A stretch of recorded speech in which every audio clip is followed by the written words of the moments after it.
Hey folks, so today we're going to be taking a look at the very first street photos I ever took. They just so happened to be on film, which is super cool. I was looking to get into street photography at the time, so of course then I went and picked up a camera. I couldn't afford a nice digital camera at the time and ended up finding myself the Canon AE-1, a camera that I always wanted. I love this camera, still love this camera. This one actually has a light leak in it that I need to fix, but it has the 50mm on it, f1.8. I was able to find that at a pretty good price at the time. And then I put some film in it that I was given. It happened to be expired Walmart film, and which I now sort of understand to be just Superia 400 rebranded. And I had been shooting a bit through that while I was at home. And then I had a trip to Stockholm planned. And by the time that I got to Stockholm, I think there was about 7 or 8 shots left in the roll that I took with me.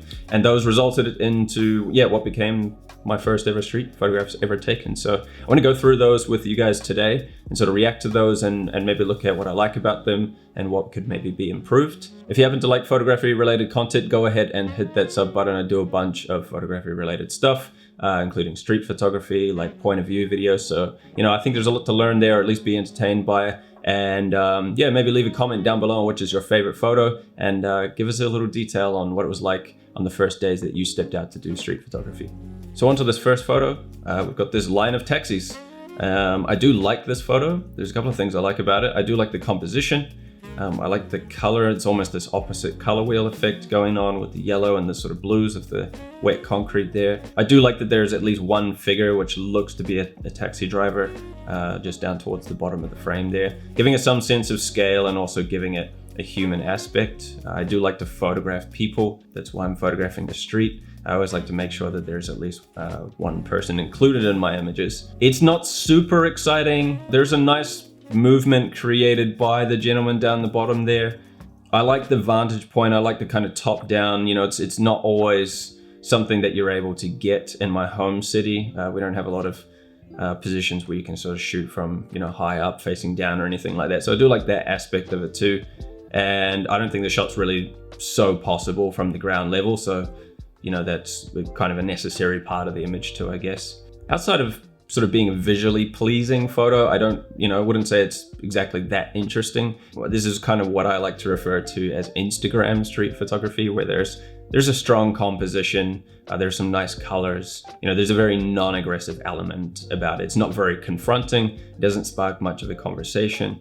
As I say, it's sort of, it's nice, and you could say this is a nice photo, which isn't something I exactly strive for in my photography when I start to look at what I consider to be a very good image. In saying that, I think as an image of someone who just started street photography, I think I'm not mad at it. There's a bit of consideration for composition there, and I do believe I did wait for someone to walk into frame. So, it's like starting to consider some of the early things of street photography that you need to rely on to make a good image in the future.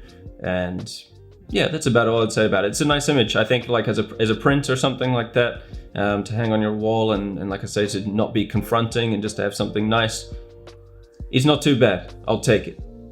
Now onto the next image here. This is one that I still genuinely love. I can't believe it's one of my first street photos ever. There's a few things about it and why.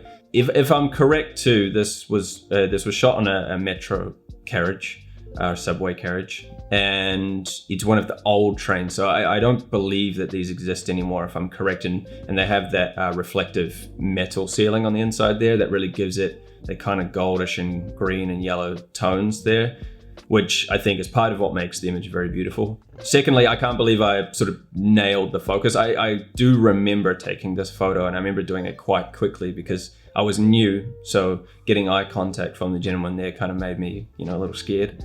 And it's not light in there, as you can probably see just from the windows. I think it looks like we're underground, so we're on the subway. And there wasn't a lot of light in the carriage, so I'm probably shooting this, I don't know, maybe f1.8, somewhere around there, get as much light in as possible. So nailing the focus, I was super happy about. I love the composition of it. Everything from the lighting, the right-hand side where there's a bit of a dead space is a bit darker. And then on the left side, you've got, where the subject is and where you're getting the eye contact there. being lighter. It just draws your focus across naturally. As I say, I haven't edited these photos, so these are basically straight out of the camera, and I mean out of the negative scans, which I didn't do myself. They were done at the development lab. And I can't speak to the scans either. I don't know much about negative scanning. And I do know for a fact that these were supposed to be a lot higher resolution, and which I paid for, and then I wasn't given them. So if the quality seems a bit off, like that it could be better, that might be true.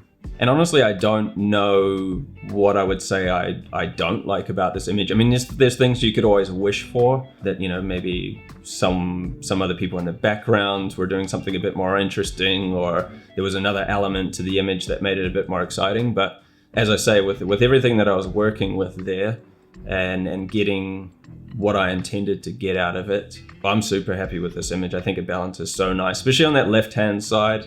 We have got the three gentlemen, you know, two of them facing the other ways. You've got the perfect sort of gap. Yeah, especially the gentleman that's in the bottom left, just being in very dark clothing with dark hair and just closing off that corner of the image. Yeah, super stoked with it. I couldn't be happier, especially, as I say, for a really, really early image, literally one of my first. Stoked. Let me know what you guys think. Do you like it? Is there something that you like, that you feel like you could improve in this image? I'd be curious to hear. Now, our next photo here is a pretty interesting one too, because this photo happens to be my first ever street portrait. So not only, you know, one of my first street photos, but one of the first street portraits. So I believe this was somewhere around the train station. Actually, I think very near where the taxi photo was taken, and I think probably literally, you know, 1 or 2 minutes apart from each other. You know, I saw this gentleman here and he looked like an interesting character.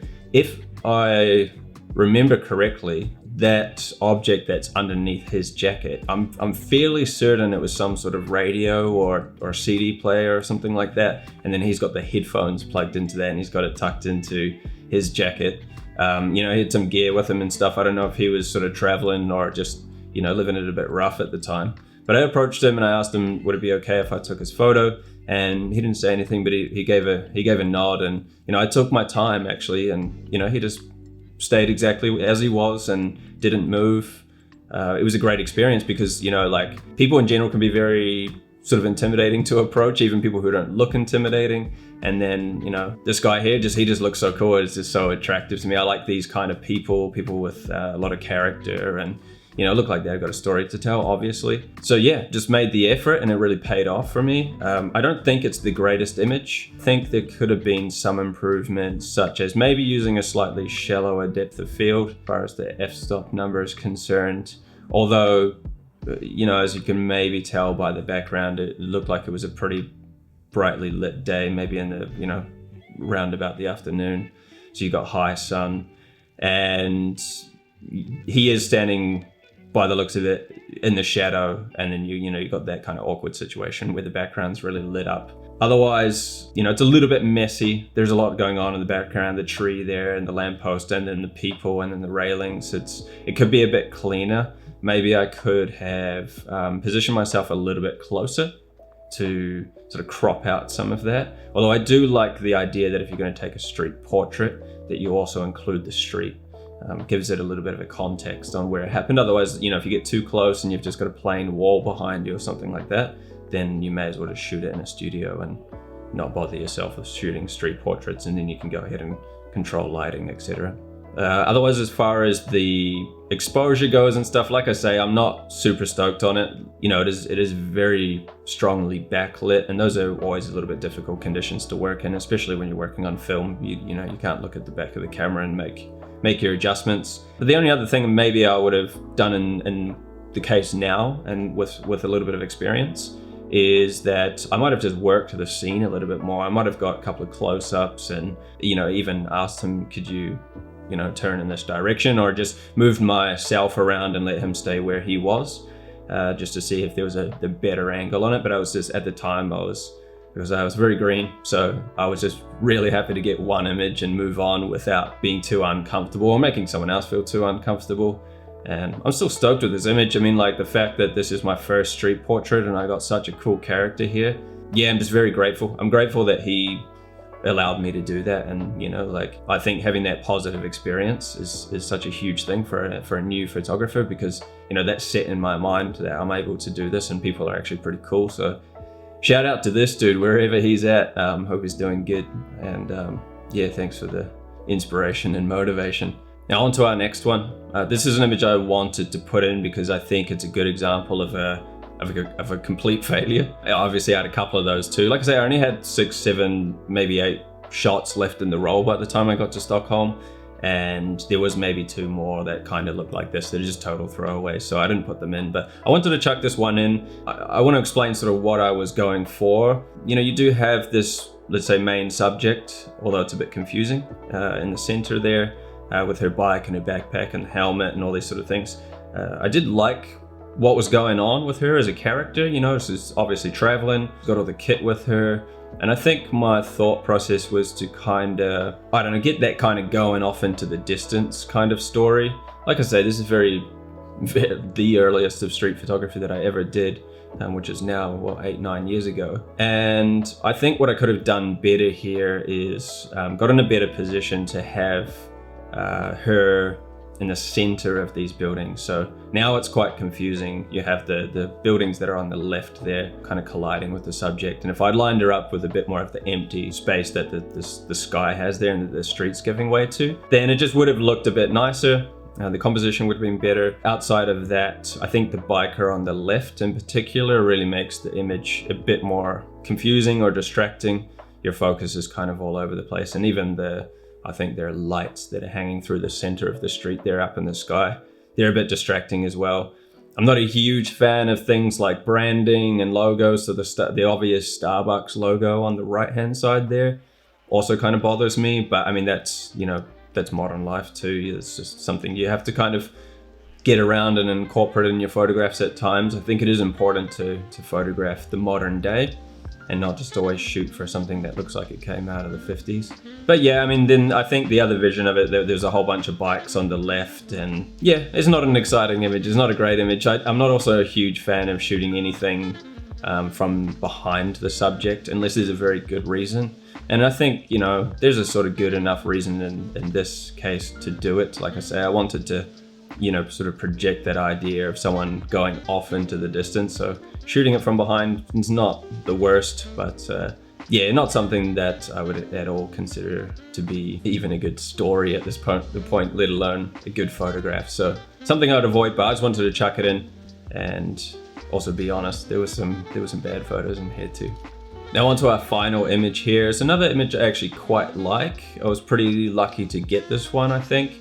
We just happened to, I think I was with a friend, we stumbled into a church. We were just looking around together and we came across a church, and I saw this gentleman who I honestly couldn't tell if he was sleeping or if he was praying. Either way, at this point, feel a little bit bad. I might have disturbed him, but I know in that case I didn't. I don't think he really even made any moves as I sat behind and clicked the overly loud shutter, which you notice a lot when you're in a church with loud acoustics. But I got in there, we're just looking around, like I say, being tourists, and yeah, just noticed this gentleman. So I think I sat either right behind him or, like one row back from the subject, just lined up the focus and took the shot. I think it's okay. Again, like for a first street photo, it's pretty nice. I've seen worse. The only thing that I would really like to make improvements on this is actually more detail on the gentleman's head, but then at the same time it's not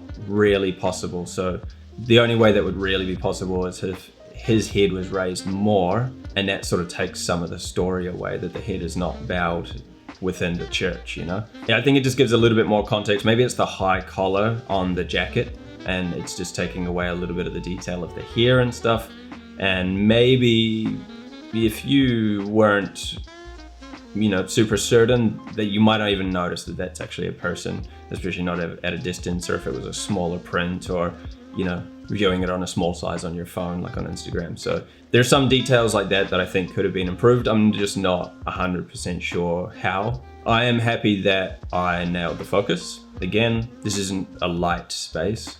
I probably, again, shot this at the lowest possible f number and a slow shutter speed to get as much light into the camera as I could. So, probably shooting it at something like a 50th of a second and f1.8. So again, for a beginner photographer on film, all these kind of things, no autofocus, that's what I'm happy about with this image the most, I think. And in a way, I think the shallow depth of field at least lends itself to isolating the subject as much as I can in an image where it might be difficult to discern whether, like I say, whether that is a person or not. And that about does it for today. I was just going through these images. I was looking at the first street photos I ever took. And out of the 6 or 7 photos that I took, I think there's 3 quite good photos and 1 really strong one, that one being the one that's in the subway. I hope you guys agree. I know the title's a little bit clickbaity, but got to draw people in, and I think there was some good images there. So hopefully you guys agree. I would love to hear your criticisms on some of the photos and maybe where you would have made adjustments if you could, like given the scenario. I also love to get to a point where you guys can send in your photos and I could analyze them as well. But if you want to see more of these videos, obviously hit the subscribe button. I have plenty of photography to go through. So if you want me to analyze some of my older stuff, obviously these are my first ones, but I was an amateur, still am an amateur after all this time. There's plenty of stuff to go through in the past where I can break down, and hopefully you guys can learn something, see some of my older stuff, see where you can relate, etc, etc. Anyways, that's it from me. Hope you guys enjoyed. Thank you so much for watching. Happy creating, and till next time. Peace.